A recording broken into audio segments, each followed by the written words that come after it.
From beautiful East Tennessee in the foothills of the Smoky Mountains, you are listening to the Sherry Voluntary Show. Thank you for spending your time with us today. We really appreciate you. So our guest tonight is independent journalist and new media producer living in the D.C. area.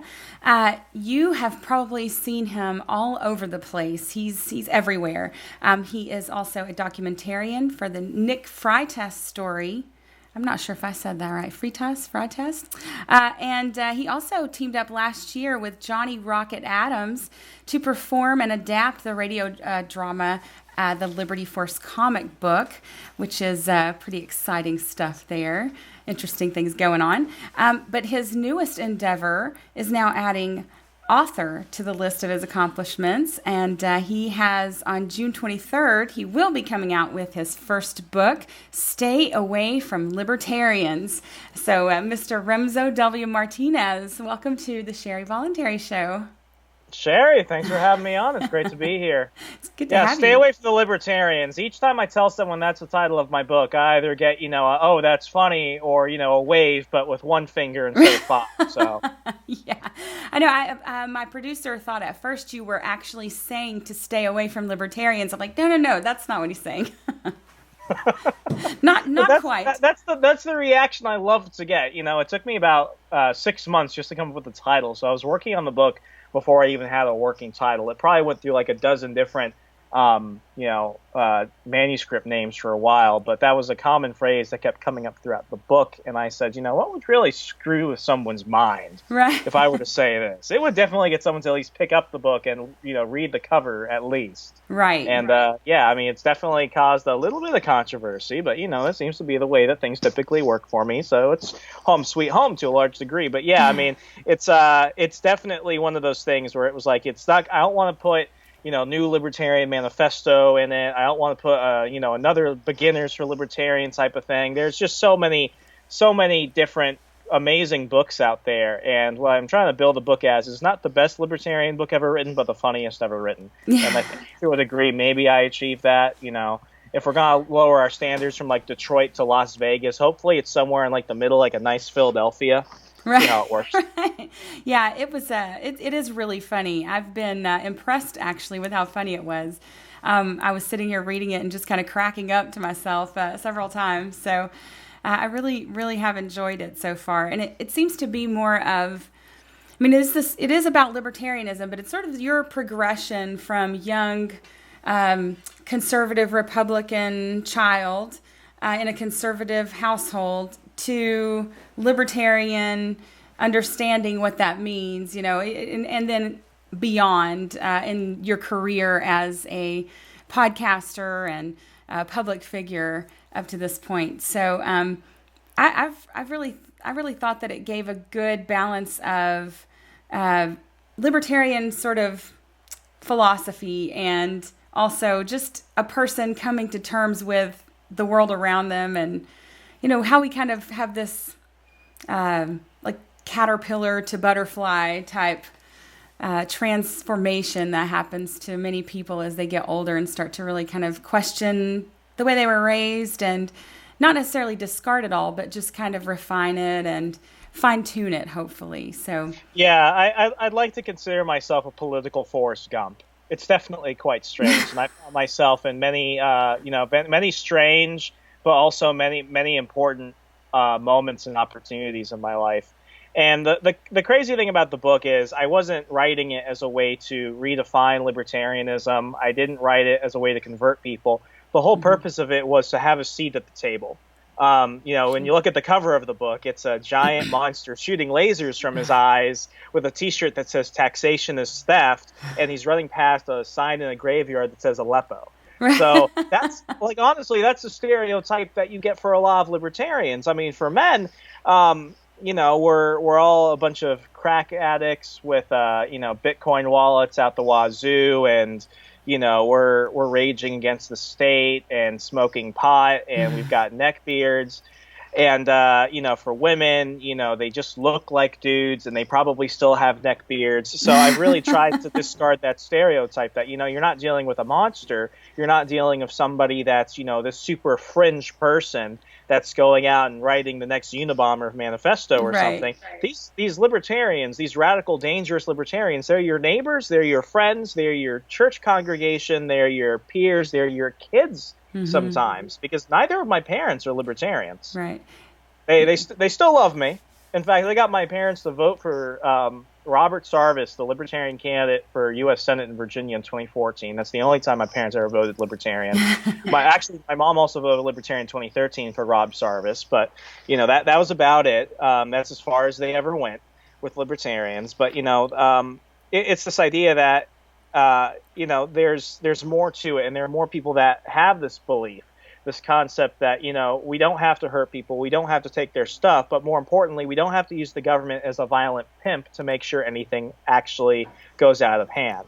Because, I'd like to think I'm a pretty likable person. I'm a Republican, and that freaks people out. I'm a Republican. I'm just not a conservative. I haven't called myself a conservative since 2012. And Sherry, you're beautiful, and I don't see a neck beard right now. So, obviously, you've got two people in the same show, folks, that don't look like freaks that are about to bomb Oklahoma City. Yeah, I try to, shave my neck beard every day just to keep right there. Yeah.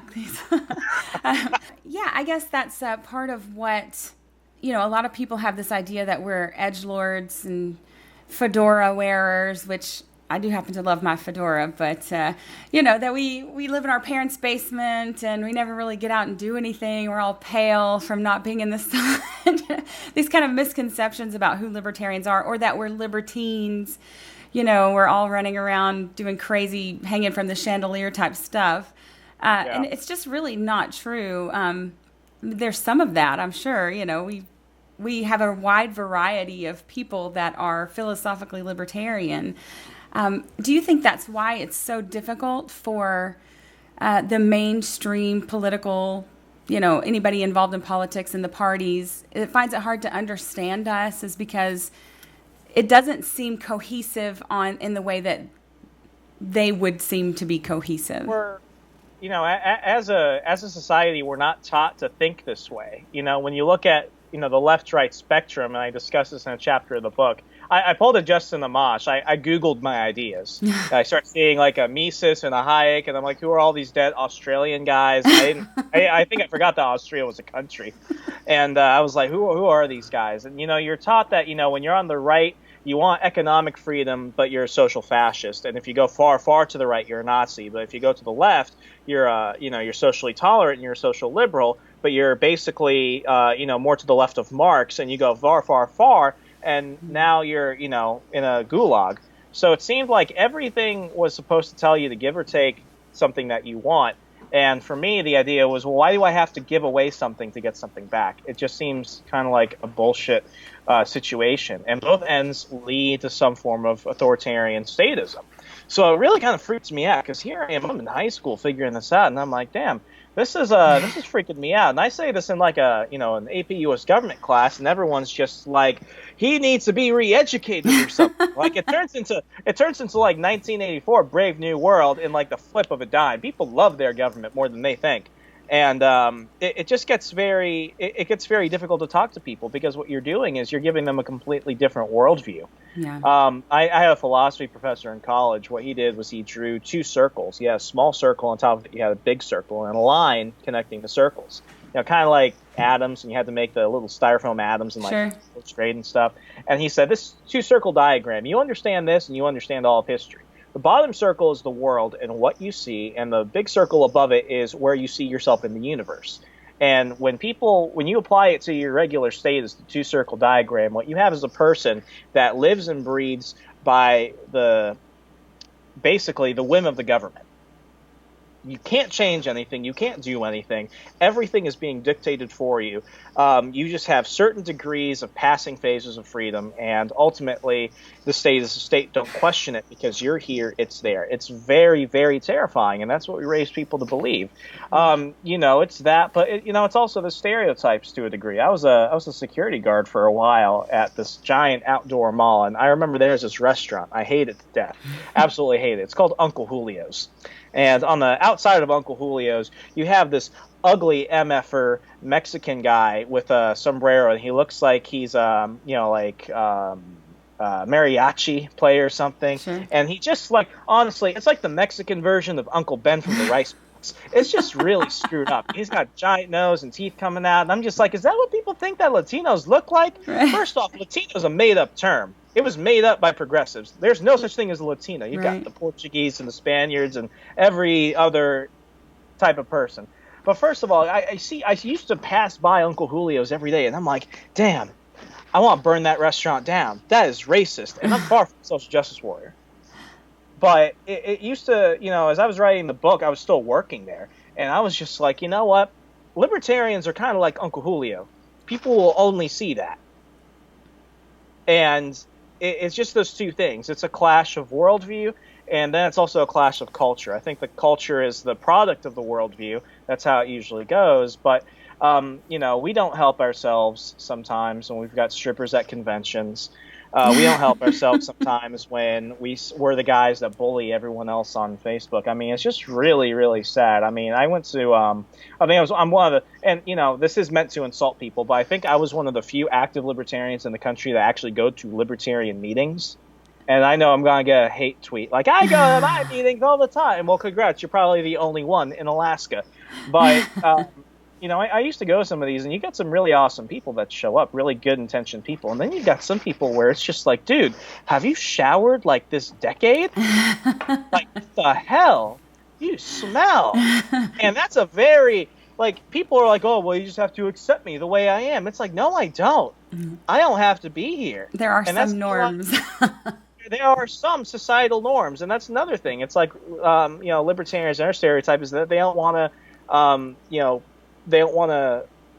force themselves to compromise with some type of societal norms because they want to be edgy. I think a lot of things about, libertarians are somewhat a rejection of the current culture. Like, I liked Kurt Cobain in high school when everyone else was listening to whatever Disney was pumping out, any of that shit. And it got really crazy. So I think that has a large degree to it. But yeah, I mean, I think it's a pretty complicated thing. It's the worldview issue, it's the culture issue, and then it's like, well, what have people done to fight against that? From what I can see and what I've done when I've been searching other libertarian books to understand kind of like how things have been set, there's never been a book talking about libertarian culture the way that I've written about it. There are a lot of articles, there are a lot of podcasts about it. It's out there, but it's never been in a way that's presentable to, I'll call them the normies. Let's go ahead and go with that. The normal, like we talk about the nap, and I mean, honestly, like who is Murray Rothbard to the world? No one cares about him, and he's dead, so he can't really speak for himself. So when we talk about these things, it's like we're speaking a different language. We talk about the state as if it's this giant monster, but when people think of the state, they think of like the DMV. The woman at the DMV who's calling for number 99 when you're number 2 and there's no one in front of you, that's their definition of the state. That's as evil as it gets. They don't think of the fact that coercive taxation is just legal theft. They don't think of the bombs that we drop indiscriminately. They don't think of the things that government does to prevent people from rising themselves up in the market. They don't think of that because they're taught to believe, don't question it, you're perfectly fine. The only time you should be mad is when the party that doesn't have your colors is in the White House or something. And then you could freak out and resist and, shit on street corners and set Starbucks on fire. I mean, it gets real crazy real fast. Yeah. But, we're made to hate each other. And the thing about libertarianism is that it's naturally a very loving philosophy because it's the only thing that is selfless. Now, I came in through Ayn Rand. I really didn't understand Ron Paul at the time, but I came in through Ayn Rand. And, the thing about objectivists is that, if I were a full objectivist, I'm not a full objectivist because that comes with the whole worldview itself. But if I were a full objectivist, you'd have to consider yourself a selfish person. I don't consider respecting the rights of others and wanting people to succeed and be better people a selfish thing. I see that as a very selfless thing because what I'm saying is I'm not going to prevent you from pursuing your own definition of happiness. Right. And that's the thing that people don't get because automatically, the conservatives hate everyone and the liberals love everyone. They just tend to say, I hate you a lot. Libertarians, it's the philosophy of love. Like it's the philosophy of friendship and trust. Honest relationships. That's one thing that Rand always talked about. Pursue honest relationships. Put your standards up front. Be upfront with your intentions on Right. things. Yeah, it's. I think people have really misunderstood her in that way when she's like a greed is good type mentality, and it's not that. It's that you have your own as an individual. You have your own motivations and your own reasons for doing things, and that you should be allowed in society to go forward with those and pursue those things that make you happy. Without government intervention, without other people using a proxy, government to stop you from doing those things, as long as they respect, like you were saying, other people. So it really does boil down to love and respect for your fellow man, because you're protecting with your ideals. You're trying to protect their rights because you want yours protected. So it's give and take in that way. It's not just about I do what I want and screw everybody else. Like it's not really that. So yeah, and one of the things I did with this book was I wanted to give people insights into topics I don't usually cover, because I don't want them to read my blogs or listen to my show and then get the book and basically just have paid for something that they could get elsewhere. I'd like to think that I put a lot of stuff in the book that you can't get elsewhere. The one thing that I've always kind of avoided talking about is I talk about a lot of racial issues. Now, I grew up kind of awkward, because it's like, I'm not the whitest picket on the picket fence, so to speak. And, my name is Remso W Martinez. You have the whitest name in the middle of these two Latino parts, and it's just so awkward. It's like, you've got the Twinkie, you've got the black guys, but they're white on the inside. I'm like, the McDonald's breakfast taco, you've got like shell on the outside, like eggs and everything. It's just kind of weird. My mom's from Korea and my dad's from Puerto Rico, and they both have one parent from Michigan, which makes it even weirder. The irony of that alone. Yeah. But, quite a mix. Yeah, but when I lived out Midwest, I was considered, by a lot of the schools I went to, and I was lucky. I was homeschooled, public schooled, and private schooled, so I got to see everything from the great end to the shit end. But when I lived out Midwest, I was considered, Hispanic Latino, and people would treat me as such. It's just a thing, folks. We can admit that people treat people a little bit differently based off how their ethnicity and stuff like that. It's just something to admit. It's just how it was. It's and natural they treated human me bias. they instantly asked me, "Do you speak English? Where are your parents from? Are they legal?" Like, that's just what I get. And then I moved to Fairfax, Virginia, where I went to high school. And instantly I'm like a Caucasian lost in the sea of Asians. And it's so weird. And then I'm considered, one of the guys with the white privilege. And it's like, where's that white privilege? Because I haven't seen that yet. Right. It was so weird, because then, for college, I went to a military junior college in Alabama, and I do talk about my journey there in the book. But, yes. One thing I don't mention is that I was the first Latino person that most of those Southern boys had ever met in their life. Wow. And if I'm the closest thing to a Latino you've ever met, you have not met a Latino. Let me tell you that. Unless it's the number one combo meal of the grilled chicken from, like, Taco Bell. That's all I can go with. I don't speak a lick of Spanish. Right. In fact, I tried to learn French in high school because my mom spoke Korean and my dad spoke Spanish, and it was the neutral language. If I could have learned whatever the Swedes speak, I would have chosen Sweden. But it's just one of those things. And I mean, it's the racial issues I talk about. I talk a lot about civil rights. I talk a lot about racial politics, in the sense that I think everyone really gets it wrong. And the problem with racism, the problem with racial politics, is it's all inherently collective. It's all inherently collectivist at the end of the day, and it's stripping the individual of their natural rights as a human being. One of the changing points in my life was when I was coming back from a Republican victory dinner after the Republicans in Alabama had basically slaughtered all the Democrats in elected capacities. And as I was driving back from Montgomery, I went through Selma, and I wanted to stop by the Civil Rights Memorial that's on the side of the Edmund Pettus Bridge as you're entering the city. And that's where MLK and his whole troop crossed the bridge in the Selma, and then the state troopers beat the crap out of them. But, I wanted to go pay my respects to Dr. King and the others, and as I pulled over to the side, the building had been closed for a while, and it looks like somebody had broken in. There's frickin' heroin needles all over the gravel parking lot and broken beer bottles, and it just looks scary. And at the time, obviously I was like more adventurous than I am now, because I'm like, oh crap, this looks shifty, let's go ahead and go over there. And, me now, it'd be like I'm getting hella far away. But I go over there, and you see these names of people that actually died during the civil rights movement. I don't think we talk about the people that had to die Yeah. to vote, that had to die to have basic rights. We don't talk about them anymore. They showed the two white Unitarian ministers that were literally murdered outside a restaurant the day of the first march, and we never talk about them because every white person in America during the civil rights era was a bigoted racist. Right. You go ahead and look at the video footage of MLK's I Have a Dream speech. There are plenty of white people there.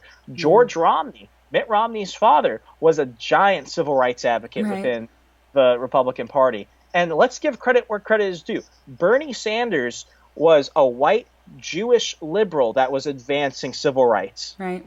Hate him as much as you can, but let's also give Bernie some credit. Yeah. Bernie was dragged off by the cops for saying black people are people. Right. Let's give credit where credit's due, but it's that type of stuff. It's that mentality that just really kills away at individualism. Right. A lot of it is, the optics of a thing. So they look at the situation and they see a bunch of white people and maybe a black person cleaning a hotel or something, and the optics of that looks racist to them because most people on the progressive end, all they look for are the optics of racism. They don't actually look to see if or find out if things are actually racist. Like, it doesn't matter what the situation actually is. It only matters how it looks and how you look. They're more just concerned about race constantly. People who are just get along and do whatever in a group, they may come and see them as, I was reading an article recently, I guess it was a while back, about maybe 8 months ago, about on this college campus where you used to be taught, don't single out minorities or women as something different. They're here and we need to treat them as equals. And now it's considered like it's not a microaggression. It's even more than that. I forget what they're calling it now because I can't keep up with all their terms, the new terms. But it was like if you are, say, in a group and there is a minority, you are supposed to point out to them that I see that you're the only minority here, and I want you to know I'm recognizing that and your bravery for being here. Like you're brave for being in this group of people who are all here to learn at this college. My God, this is not the Ayatollah's Iran. It's gotten insane. And you never know how to be. That's the other. You talk a little bit about this in your book about the constant nagging in school that you sort of got from progressive teachers and the other kids when the Obama administration first came to be. And I see that a lot with the left. It's all about finger wagging, and you can never please these people. No matter what you do, you can never please them. And that's why appeasement is not a good idea, because even if you're appeasing, you still can't please them. Yeah, I think progressives are almost always wrong, but conservatives get half the issues right. And we do have a giant issue on college campuses. But I think by the time you're trying, and I was a student activist, community organizer.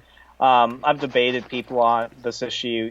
Cassie Dillon from Lone Conservative, she changed my mind on a lot of stuff. But I'm still of the same mindset that by the time someone gets to college, they're not as stupid as we give them credit for, and they're not as affixed in their ways because they really believe it. It comes down to a more human thing. They just don't like being wrong. They would rather be proven right about the wrong thing than admit to being wrong about something and having their mind changed, because that's seen as, being defeated. If you're an intellectually honest person, you should be happy when you change your mind because you discovered something that you didn't know before, and now you have the right answer. Right. And that's kind of, I think high schools are probably the battleground that conservatives never want to touch, because when you do that, you're hitting your local school board, you're hitting teachers unions. I think conservatives are terrified of teachers unions. I don't know why Scott Walker was able to backhand them like it was no one's business in Wisconsin. Yeah. But the thing that's really dangerous about these government prison camps for kids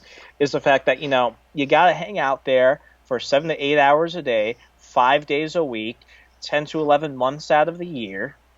You're constantly surrounded by this indoctrination. I'd say that public schooling is far more dangerous for the mind than any liberal college. Right. Any liberal college, because let's be honest, half those kids don't go to class in college. Right.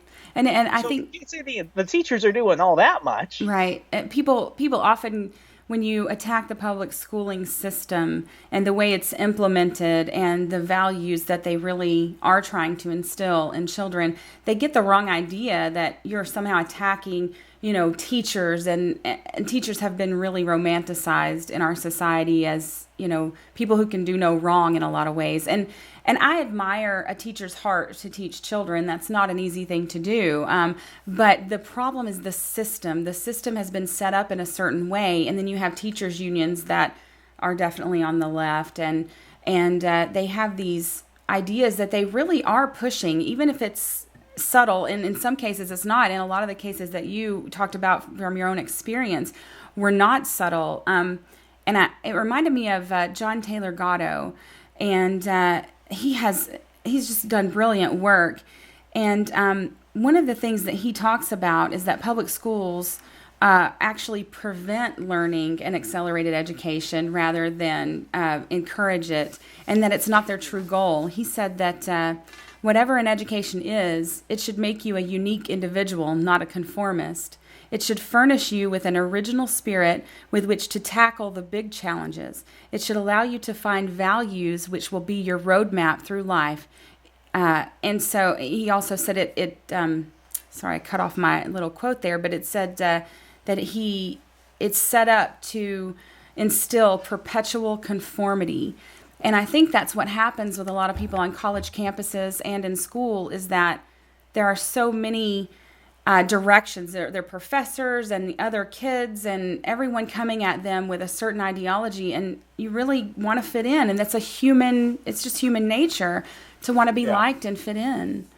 You know that one phrase that people apply to foreign policy. Libertarians like to remind everyone that the world history did not begin on 9/11. Right. I think conservatives seem to believe that the indoctrination of progressivism starts in schools.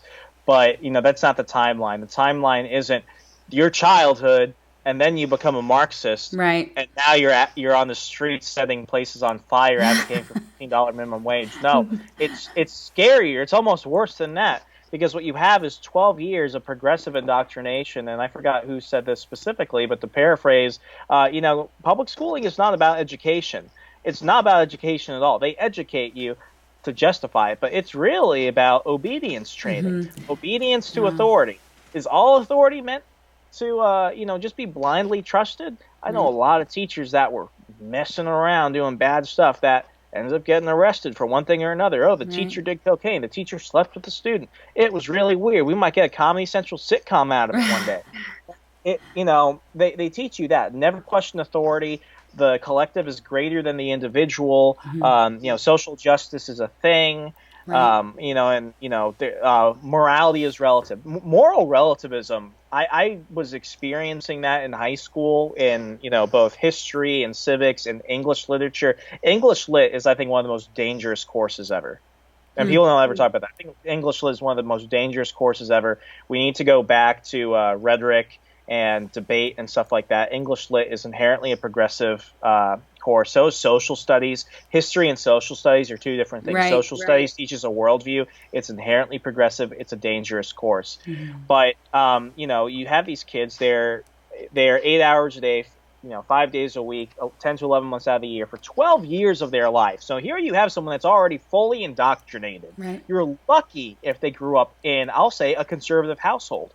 And then they go off the school, and I have a chapter talking about the student activist movement in the mid 2000s. But why is it when someone says they're a student activist or something, baby boomers and stuff, they tend to typically think that these kids are rioters and they're hippies and they're gonna go all Antifa or something. Right. They're dangerous. Even the conservatives get that. The libertarians, you hear libertarian, you just think he's a liberal that has a gun. There's no good stereotyping. Right. Liberals ruin student activism. You have Students for a Democratic Society. They kick out all the Jack Kennedy Democrats. They fill them with Marxists. Then they become terrorists. They literally become the Weather Underground, bomb a bunch of police stations, set a guy's house on fire, and bomb the Pentagon. Right. And you've got Bill Ayers and Geraldine Dorn, who have literally killed people, who are not only tenured professors at the University of Chicago. Bill Ayers' wife is a law teacher at the law school at the University of Chicago, which is messed up in the membrane enough. But they got to go sit in the VIP section of both of Obama's inaugurations. Right. These people have made student activists pariahs on college campuses. It reminds me of something you mentioned in the book about the quote of your senior class year, the two quotes that came up, and one was, whoever controls the future, or whoever controls the children controls the future. And I was like, wait, I've heard that before. And then as I read it, it's Hitler. They were seriously Hitler. Considering a quote by Hitler. And they didn't say he who trains the children or he who teaches it. It's he who controls the like. It's so blatantly wrong to anyone who has, like Matt Drudge said, it's libertarianism versus authoritarianism, not conservatism versus liberalism, I think is how he put it. So it's sort of the same thing. If you've ever considered authoritarianism from an outside point of view, critically, then that's very easy to see. He who controls the children controls the future. It's scary that would have been a consideration at all. I don't know if that's a failure of history class or what. It's an institutional failure. Everyone failed. Nobody stopped that from being considered an option. Wow. And what's funny is I should have probably included this. I think I may have been going off on too much of a tangent in that chapter. I discussed it for several chapters, my high school experience. But at my high school graduation, they were talking about how it takes a village to raise a child, how it takes, global warming is threatening us all, institutionalized racism. These are a lot of big words for this person.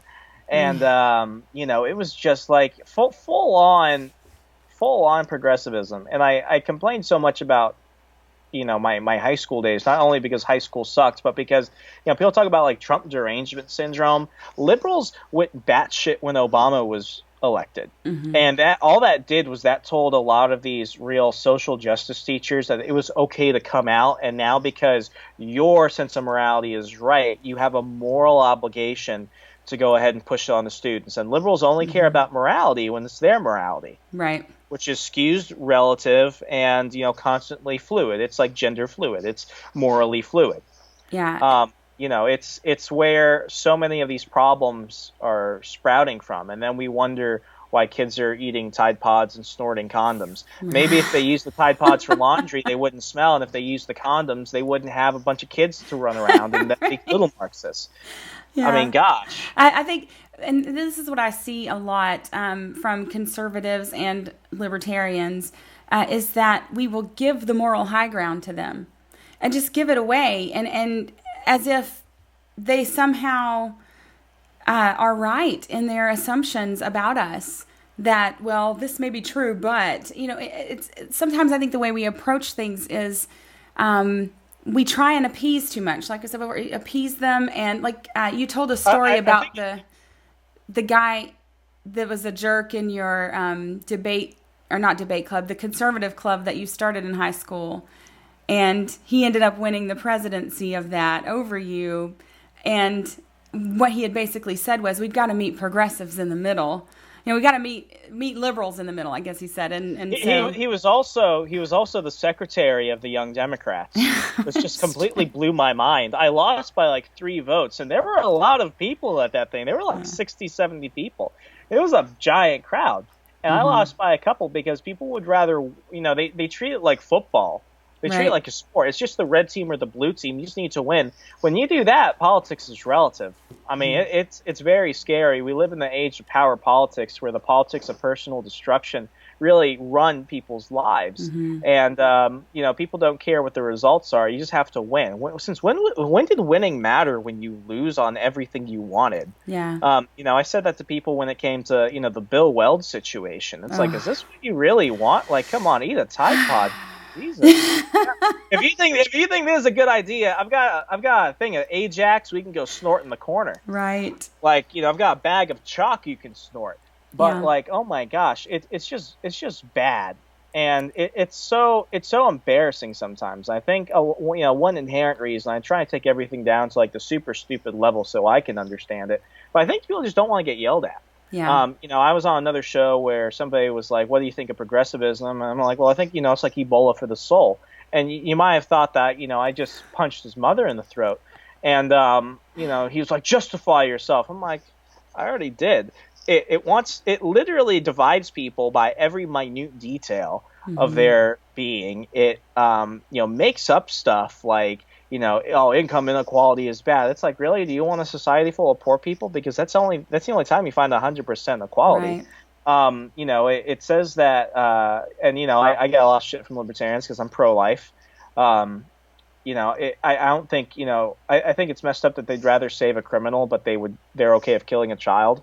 Even if you don't know when life begins, I don't know when life begins, but what I do know is the result. The result is a person. If you didn't want to have the abortion, don't have a kid. You can choose not to have sex. And then they pull out the rape thing. It's like, oh, what about the rape exception? And I'm like, are you saying that people who are conceived of race are less than human? Right. I know people who have been conceived of rape, and they're just as human as you and I. Should they have to suffer because of another set of circumstances? Then that creates two victims, the mother and the child. Yeah. I just had this conversation with someone because I happen to be pro-life as well. And I don't know when life begins. I honestly don't. I know that before the more modern age, it was considered, during the quickening, when the woman starts to feel the kicking and things inside. And, I just kind of err on the side of caution that if that is a human life, then it deserves the rights of human. So what people don't get from that is that I don't want to legislate what you do in your life, even though I see that as an immoral, thing. I honestly believe that if the government weren't involved in anything to do with abortion, there would probably be less abortions. Government makes it worse. I mean, let the Republicans should be getting a giant thank you from Planned Parenthood because the Republicans just gave them their largest check ever. Wow. I think a lot of social conservatives, and I can talk shit about them all I want. I went to Liberty University. Okay, Falwell Disneyland. Right. And we suck at promoting a pro-life ethic. I hate abortion as much as I hate the death penalty. I don't know how all these conservatives can be like, how we can, I had this one woman tell me this, bless her heart. She said, how we could bring down the prison population, kill them all. And I was like, oh, wow. Right. Just like cattle, jokingly. And she said, yeah, just like cattle. And I'm like, what the value of human life. I've heard people say that in the same way about the Middle East. Just turn it into a parking lot. And it's like you're talking about men, women, and children there who haven't done anything to you. Like most of those people there, the millions of people that live in the Middle East, haven't done anything to you. And we've done a lot to them. I can understand their hate. I'm not saying that things are right that happen, but I can kind of see a point of view there. But saying turn it into a parking lot is just like saying human life doesn't matter when there are people I don't like. And you can't tell me there's no racial element involved when people only care about when ISIS is killing white Christians and the Yazidis. And the Yazidis were an interesting thing because no one ever really talked about what the Yazidis were. The Yazidis are, literally devil worshippers, not our Satan. It's a whole different thing. Google what the Yazidis are, but people only cared really about the Yazidis because they were white Middle Easterners. And I remember, I've been going back years, I'm like, why don't we do anything about, I don't know, Tibet, North Korea, Darfur? There's a literal Christian massacre in Sudan. Right. Why does no one talk about Yemen? we basically just gave the Saudis a whole bunch of freaking weapons and we're like, go have fun. Yeah. And now there's a giant cholera epidemic. You guys want to know what cholera is? It's freaking diarrhea. There's a diarrhea epidemic. That's something you'd see in like the Middle Ages. This is 2018 and people are dying of diarrhea. What the hell? Yeah. And you can't tell me you're pro-life at that point. Right. Yeah. We had an advertisement come to our house one day. It was a man running for Senate. And on one side, he had how pro-life he was. There was a picture of a baby. On the other side, he had military boots lined up about his service. And, he had done, and that's a whole nother issue. But I just thought it was kind of funny, the what do you call it? The opposites of that, how, he could be pro-life and also pro-war, basically, is what he was going for in his, I'm not saying all soldiers are pro-war, so don't yell at me, anybody, but I think there's this common misconception that libertarians are just troublemakers, and that all they do is pull votes from Republicans, and that we're just Republicans who want to, smoke weed, that sort of thing. We like the gays and we like the weed, and really, I think people misunderstand that libertarianism is a philosophy, and it boils down to those things of property rights, of don't hurt people, don't take their stuff, and that your rights end where the other person's rights begin. And so that's why sometimes the views that we take can seem a little simplified on issues, because it comes down to, well, is it hurting someone or is it taking their stuff? And that pretty much settles it in a lot of situations for me. And so I just think there's this sort of disconnect where people want it to be kind of complicated, because then they can stay within that party mindset of I'll root for my guy, my team, and the other team is evil. And if it's complicated, it sort of gives you a lot of stuff to work with and do your mental gymnastics with. And that's not to say that nothing libertarian isn't complicated, but... Yeah, I mean, I believe inherently that people are more capable than both the left and the right makes them sound. I mean, Kanye West seems to be making a good amount of sense these days. Yeah. But, it's super strange. But, I mean, people, and I think libertarians, they're also really bad at, this sounds like a cliche, but libertarians are bad at messaging. Yeah. Libertarians, actually, no. Libertarians don't have a problem with messaging. They have a problem with empathy.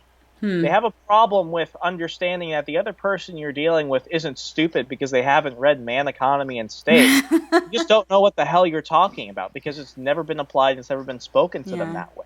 I have friends who are on the left and on the right of things, and I always believe that you should go ahead and enter the conversation that they're already having. You shouldn't try and distract them with something that they don't care about because you think that's the best point. Right.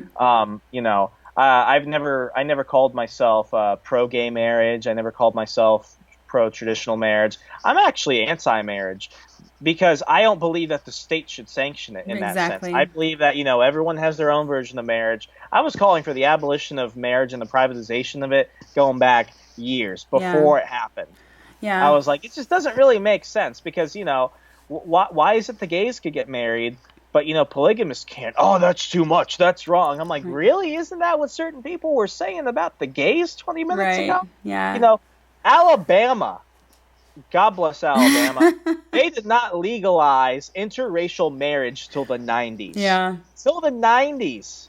People couldn't, if you were in an interracial marriage, you could not get a marriage license from Alabama until the 90s. Right. Yeah, that's not that long ago. I guess that's sort of a place I disagree with you just a little bit about libertarians and messaging.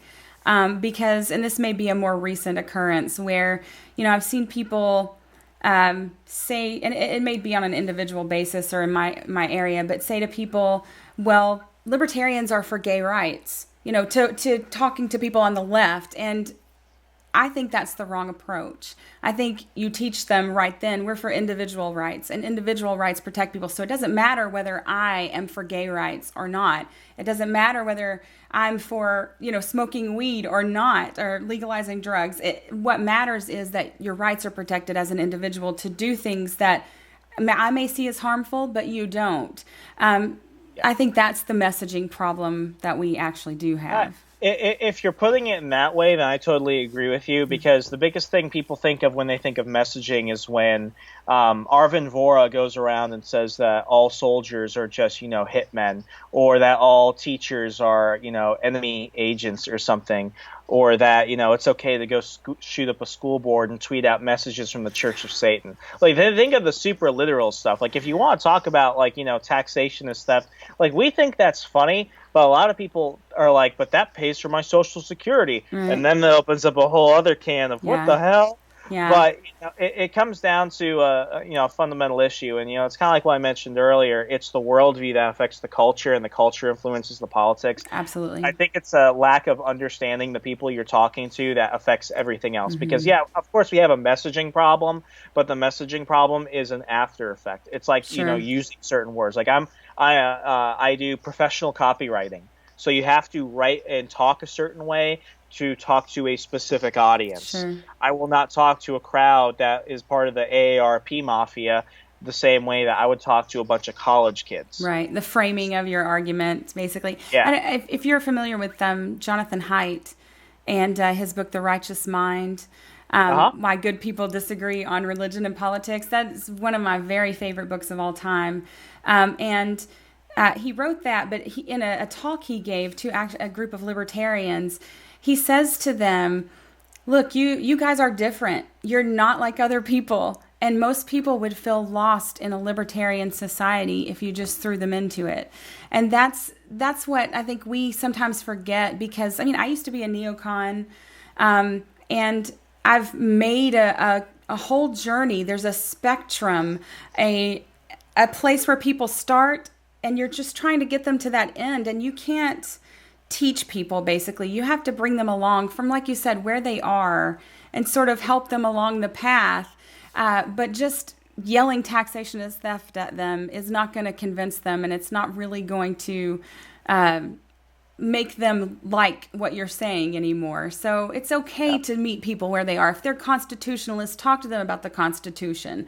Things like that. You can actually bring people further down the road than just arguing with them over something that doesn't matter. Yeah, and let me know if you have or haven't gotten to this part yet, but I think it's more towards like the end of the book where I talk about what I think is the biggest issue that libertarians commit to themselves. Like, this is one of their biggest issues that they cause. It's it's utopianism. And if I had a nickel for the amount of times I've heard people say, well, in a libertarian society, oh my gosh, I could probably buy a third world country and become a republic dictator.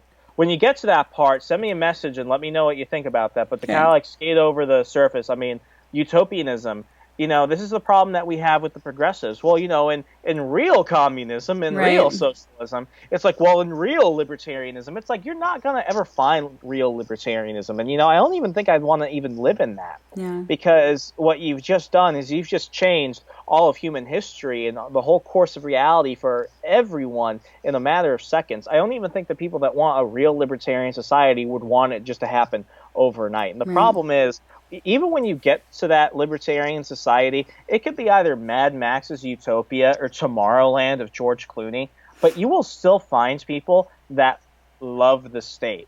Within 20 minutes, 15 minutes, no, I'll say within a minute of a fully libertarian society, you're going to have a segment of people that already started a state. And you know what?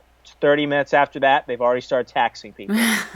You will have people that love the state. Yeah, and there's comfort in it. Yeah, that's the problem that everyone has. Everyone wants their utopia, but no one wants to live now. Yeah. And the thing is, we have to understand, no matter what you do, there will always be people who are the opposite of you. You could reach them every single way possible, but you have the people that will refuse to be reasoned with. And then you've just got some flat-out sociopaths. And, it's just the way of the world. We go for utopianism, and when people hear like, well, in the perfect libertarian society, they instantly tune out. They don't give a shit about your perfect libertarian society. They don't. They care as much about that as much as I care about what real communism is. Right. Well, I think too, it's easy when we're talking in ideals. It's easy to forget that there are moving parts and real people and with real failings, and human nature is a factor in that. And I mean, I'm an anarchist, so there are certain things I would like, but can I say I would be miserable in a minarchist society? No, I can't say that. Like I'm willing to say that, I know that I have the ideal of what I would like, but then there's the real world. And, I think oftentimes because we speak about philosophy and about how things could be, that people do tend to think that we're speaking of a utopia. But as far as I know, we're never going to end human suffering no matter what happens. Like, that's just a human condition. There's always going to be suffering. The point of libertarianism is to give the individual the most agency in their lives and have more control over the things that they can control in life than, say, the government, who often, or the state rather, who imposes restrictions on people and imposes things that can cause a lot of that suffering on a more massive scale. So I think that's really the crux of it, is that there are no utopias, and there never will be. That's just the nature of the world we live in. You can't stop suffering. You can't stop evil from happening. Yeah, and I mean, with that type of stuff, I mean, when libertarians, when we walk into a room, like, we're going to really affect someone's day, whether positively or negatively. Like, it's just the effects we have on people. I think it's lovely and terrifying. But I talk in one chapter when I'm talking about the virtue of government. I think this is going to be the chapter that really messes with people, and I'm going to get yelled at a lot. But I take somewhat of a Rothbardian view to the state personally. But what I really want to get across to people is where libertarians get government wrong and where everyone gets government wrong. It's the fact that libertarians make out government to be this giant Leviathan-like creature, but your neighbor is going to think of the chick at the DMV. And, you have people on the left and the right, and I talk a lot about Rick Santorum. Rick Santorum is my favorite politician to beat up on. But, Rick Santorum, he gave a speech basically lambasting libertarianism, and he's basically like, we just need the right people in government. And I'm like, man, you'll never find the right people in government. Right. And from there I talk about, what was the difference between Rand Paul's Washington machine and Ted Cruz's Washington cartel? I would agree more with Rand Paul's Washington machine, because he's talking about the entire nature and institution of the state. But Cruz got it better, because Cruz was talking about what people could see. He was talking about the corruption, the crony capitalism, the backroom deals, the power politics. He brought up the facts that, and I think this is the one thing that Cruz really tried to emphasize, is the fact that, we'll never have good government because we don't have good people. Right. Rand Paul, to a degree, and I will argue this with anyone, Rand Paul at times said, I will put the right people in places. He was saying the stuff that, when he says it, it's like, oh, we could trust Rand. Right. But Trump says it, it's like, no, fuck that guy. It's like, you can't have good people in government, because government's like a gun. If a good guy has a gun, that's one thing. If a bad guy has a gun, he's going to go shoot up a school. He's going to go be a terrorist or something. I guess so. You have to understand that. You hear people say that a lot, is that, well, we need government because men aren't angels. What I would say is, we need no government because men aren't angels and they shouldn't have that kind of power. But government, I think one thing that we do a lot is that we confuse the state and governance. So the state being the force behind it. Exactly. That's what we're talking about. And government is just people organizing from the ground up. So you can have governance in a city, in a county, on a small level, but that centralized, powerful government that can kidnap you and send you to a foreign land to kill someone else, that's the state. The state is the one that can come put you in a rape cage because you didn't pay your taxes on the house and property that you supposedly own. So I think that's where we really, those words matter. And I'm trying to myself remember to talk to people in those terms and to explain it if I have to. But I think you're absolutely right that we have to remember that we talk about this stuff all the time, right? I know you do and I do, and most libertarians are pretty passionate. So we're always talking about it, and we start to forget that other people don't know what we're talking about, and they have their own ideas of what the words we're saying mean. And so I think you're right. It does come off as sort of not empathetic, and calloused a lot of times, because we don't remember what it feels like to be on that other end, because most of us came from somewhere else. I don't know very many libertarians who were raised that way. So yeah, I mean, here's an example of that, and take it where you will, but you want to clear a room in like 20 seconds. Talk about the history of the Pledge of Allegiance. Oh yes. The Pledge of Allegiance was made by a socialist. Yes. Made by a literal socialist to get people to turn away from their religion, to turn Christians away from their religion, to pledge allegiance to the state. Right. And it wasn't until 70 years after the invention of the pledge that we even put one nation under God. Right. Eisenhower did that as a compromise for people. Yeah. And who defends it now are Christians. Yeah, and you can't say that, because you're not attacking the socialist that wants you to commit all allegiance to the government. No, you're attacking a cultural tradition. Right. You're attacking their uncle who was in Vietnam, right. or their brother who's a cop or something. You're attacking their identity, because it's become a fix with right. their identity. It's civil religion. You don't want to go after someone and tell them to change who they are, because they will inherently hate you. Yeah. You can't do that. I would never use that as a way to try and convince people, because what I'm doing is it's a personal attack. You have to convince people that you're right, and maybe they can be as cool as you one day. Yeah. You can't tell them, you need to be more like me. You just need to be off. You just need to be cool. And if you're cool, people want to drift over to you. Yeah. You have to make them think that idea was theirs sometimes. Right. That's what I actually was going to say, is I think that for me, what I find effective, and, what do I know? We're all just trying to figure it out, right? But I think it's more effective if you can just sort of reflect back what they say they believe to them.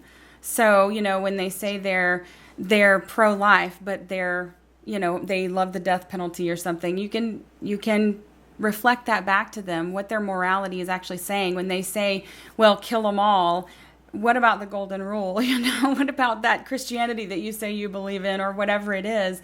Just kind of reflect that back to them, and in a kind way, maybe sometimes in maybe a bolder way, but that way it's an internal thing that they're having to deal with. Well, what about that? And it's them working themselves, and we just have to sort of bring people to that point where we're reflecting that back to them, what they say they espouse, and where they're inconsistent. It's just all about getting the inconsistencies out, right? Exactly. Yeah. Exactly. Well, Remso, it's been really great talking to you. I'm glad we got to have a second conversation. Remember the first time we were talking about your documentary on Nick Freitas? Is that? Freitas. Nick Freitas, right. Yeah. American Statesman, the Nick Freitas story. The best 20-minute documentary you could watch on politics online. Myself.